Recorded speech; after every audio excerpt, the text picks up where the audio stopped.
मराठा आरक्षणाचा विषय राज्यात हिंसक वळण घेताना दिसत आहे। बीडमध्ये सध्या तणावाचं वातावरण निर्माण झालंय।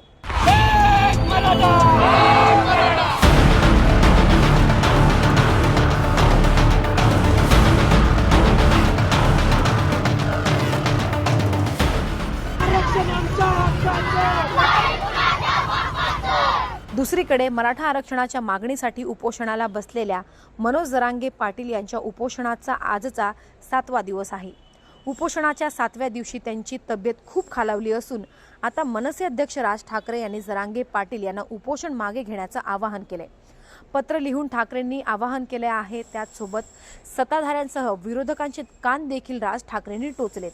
त्यांनी आपल्या पत्रात काय म्हटलंय पाहूयात। खोटारड्या आणि बेफिक्री लोकांसाठी तुम्ही तुमचा जीव पणाला लावणं योग्य वाटत नाही, म्हणून तुम्ही तुमचं उपोषण तात्काळ मागे घ्यावं। इथली राजकीय व्यवस्था भंपक आहे। त्यांना तुमच्याकडून निवडणुकीत फक्त मतदान हवं आहे। ते एकदा मिळालं की हे आपली सगळी आश्वासनं विसरणार अशी यांची वृत्ती आहे। त्यांना तुम्ही ज्या मागणीसाठी उपोषण करत आहात त्याच्याशी काहीही घेणं देणं नाही। अशा खोटारड्या बेफिक्री लोकांसाठी तुम्ही तुमचा जीव पणाला लावणं योग्य वाटत नाही, म्हणून तुमचं उपोषण तुम्ही तात्काळ मागे घ्यावा अशी विनंती आहे। तुमच्या मागच्या उपोषणावेळी हा प्रश्न गुंतागुंतीचा आहे असं मी तुम्हाला म्हणालो होतो। अशा प्रश्नांना हात घालण्याची ह्या राज्यकर्त्यांची इच्छा नाही असंही मी तुम्हाला म्हणालो होतो। नुसतं जातीच्या नावानं मतं मागायची, खोटी आश्वासनं द्यायची असं यांचं उद्योग आहे। आपणही मग भाबडेपणाने यांना मतदान करतो। आपल्या जातीचा म्हणून आपला वाटला, आपल्यासाठी काहीतरी करेल असं वाटलं म्हणून आपण यांना मतदान केलं।